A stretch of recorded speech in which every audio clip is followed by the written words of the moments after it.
Si je vous parle d'indice, si je vous dis performance absolument extraordinaire depuis 10 ans, vous l'avez compris, aujourd'hui on va parler du Nasdaq 100. Cet indice il est extrêmement reconnu, il est extrêmement important, vous le devez le connaître en tant qu'investisseur. On va regarder un petit peu ce que c'est que le Nasdaq 100, comment il fonctionne, sa composition, est-ce que ça vaut le coup aujourd'hui d'investir dans le Nasdaq 100. On va souvent le comparer au S&P 500, restez bien jusqu'au bout de la vidéo, parce que dans la deuxième partie de la vidéo, on va vraiment comparer ce que pourrait donner un investissement dans le Nasdaq 100 et dans le S&P 500. Ça va nous permettre de comparer ces deux indices dans le détail et vous allez voir que les chiffres que je vais vous montrer, ils sont extrêmement intéressants.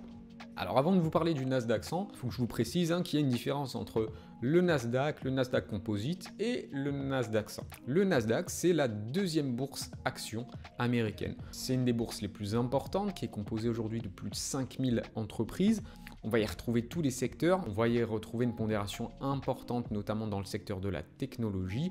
Le Nasdaq est une bourse, alors que le Nasdaq 100 est un indice. La bourse du Nasdaq, elle a été fondée en 71 et l'indice du Nasdaq 100, il a été fondé en 1985. Le Nasdaq 100, c'est un indice composé des 100 plus grosses capitalisations cotées sur le marché du Nasdaq. Au même titre que le S&P 500, il fonctionne par capitalisation. Ça veut dire que les entreprises qui ont la capitalisation la plus importante vont avoir la pondération la plus importante dans l'indice. Ce Nasdaq 100 va être composé d'entreprises américaines qui sont exclusivement cotées sur le Nasdaq. Ces entreprises, pour être dans le Nasdaq 100, elles doivent avoir un volume d'échange journalier moyen de plus de 200 000 actions. Elles doivent publier tous leurs chiffres trimestriellement et de manière annuelle. Et dans le Nasdaq 100, on va retrouver aucune entreprise du secteur de la finance.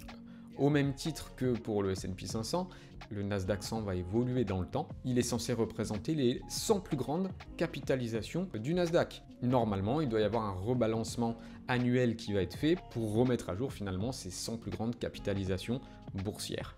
Il peut y avoir certains rebalancements trimestriels, mais c'est uniquement dans des cas spécifiques, notamment dans certains cas où vous commencez à avoir une concentration trop importante sur l'indice. C'est quand même un benchmark important, un baromètre important quand on veut voir comment se comporte la bourse américaine au même titre que le S&P 500.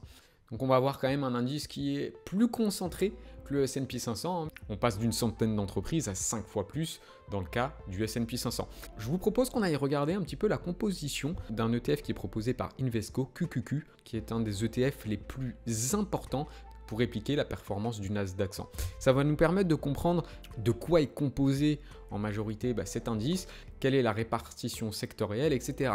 Quand on regarde les plus grosses capitalisations de cet ETF, qui sont quasiment identiques à ce que vous allez retrouver sur l'indice du Nasdaq 100, ça varie extrêmement peu, on est vraiment sur une réplication physique. Vous allez avoir Microsoft qui représente plus de 13%, vous allez retrouver Apple qui représente plus de 12%, Nvidia qui se rapproche des 7%, Amazon qui vaut plus de 6,55%, Alphabet classe A, Alphabet classe B, qui représente un petit peu plus de 8% de l'ETF. Ces 10 entreprises, elles représentent à elles seules quasiment 60% de l'indice. Vous avez quand même une concentration qui est importante. En ce qui concerne du coup la répartition sectorielle, logiquement le secteur de la technologie il est clairement surreprésenté puisqu'on va avoir 58,75% de technologie, 19,11% de consommation discrétionnaire, un petit peu plus de 6% en ce qui concerne la santé, l'industrie représente 4,8%,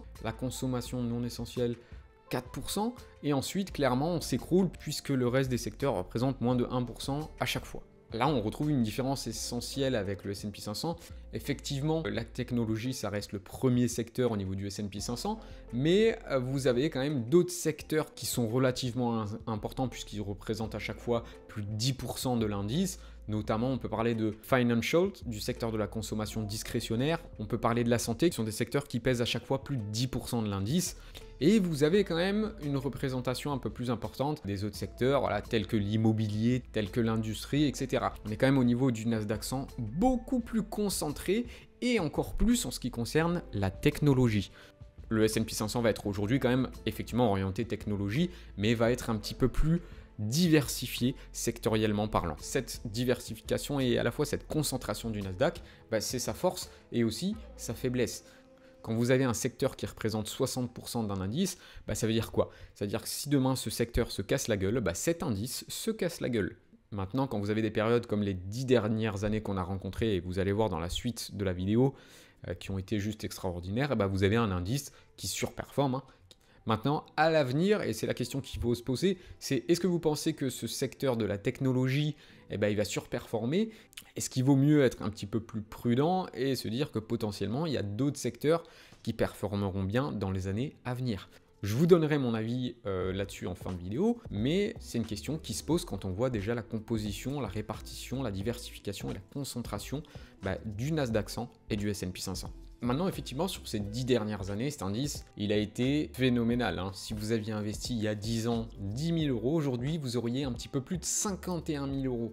Donc, ce que je vous propose de faire, et c'est peut-être l'élément le plus important, d'aller faire un petit comparatif de ce qui s'est passé sur les 20 dernières années, sur le Nasdaq 100 et sur le S&P 500, et de comparer un petit peu comment peuvent se comporter, finalement, ces deux indices dans le temps. Alors je vous propose de backtester deux choses, un investissement de 10 000 euros initial en janvier 2000 dans un ETF du Nasdaq 100 et dans un ETF qui cherche à répliquer le S&P 500 pour les comparer, pour voir ce qui se serait passé sur ces 23 dernières années.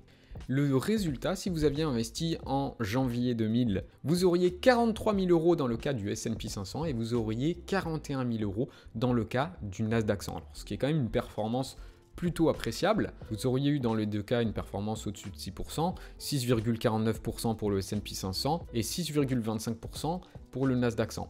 Alors ce qui explique cette performance un petit peu en dessous de la moyenne à très long terme, notamment du S&P 500, on démarre notre phase d'investissement par une crise, la bulle Internet, qui a été 3 années de gros massacres sur les marchés, et surtout sur le Nasdaq 100, c'est ce qu'on va voir juste derrière.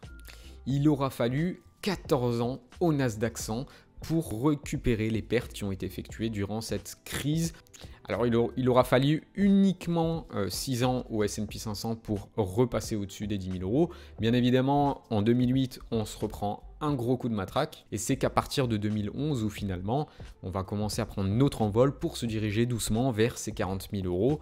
En ce qui concerne le Nasdaq, le coup de 2008, la crise de 2008 est venue remettre un coup en plus. Il a fallu attendre 6 ans supplémentaires pour repasser au-dessus des 10 000 euros et pour commencer à s'orienter vers ces 40 000 euros.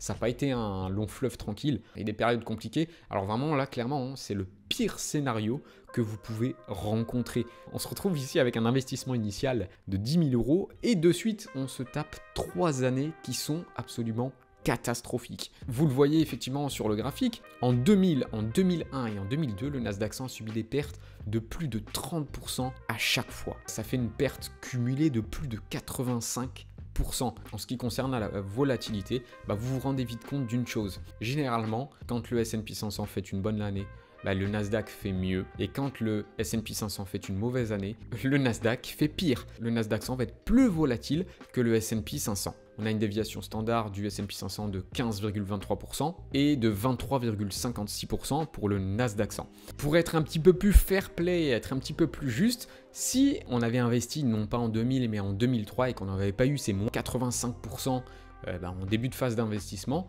qu'est-ce qui se serait passé? Alors cette fois-ci, effectivement, le Nasdaq surperforme le S&P 500. Le S&P 500 nous aurait permis de dégager un capital de 69 000 euros contre 154 000 euros pour le Nasdaq 100. Ça fait une différence qui est extrêmement importante. Encore une fois, c'est logique, Cette performance plus importante, elle s'explique par la surperformance du secteur technologique et aussi par le fait qu'on a une volatilité qui est plus importante. La performance sur 10 ans du S&P 500, elle est de 12,11% contre 17,45% pour le Nasdaq 100.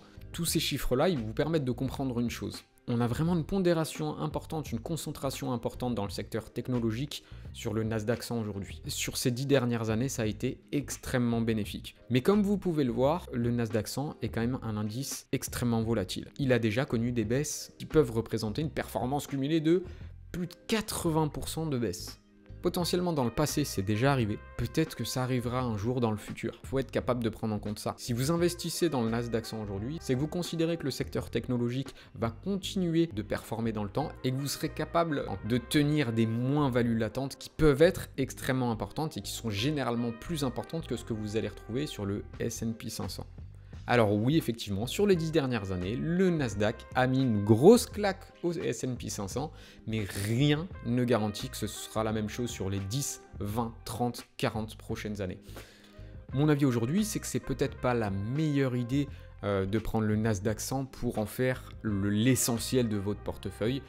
L'utiliser par contre dans le cadre de votre portefeuille pour potentiellement s'exposer un petit peu plus au secteur technologique, ça peut être intéressant. N'oubliez pas une chose, en plus de ça, toutes les entreprises qui sont présentes dans le Nasdaq 100, vous allez les retrouver dans le S&P 500. C'est quand même un élément que vous devez prendre en compte. J'espère que ce petit tour qu'on a fait sur le Nasdaq 100 et un petit peu sur le S&P 500, ça va vous permettre de prendre les bonnes décisions en termes d'investissement. Comme d'habitude, c'est pas du conseil en investissement que je fais, c'est juste de l'information. Vous en faites ce que vous voulez. Je pense qu'on arrive au bout de la vidéo, donc si ça vous a plu, n'hésitez pas à laisser un j'aime, un commentaire, à vous abonner, à partager. Et on se revoit de toute façon très rapidement pour une prochaine vidéo.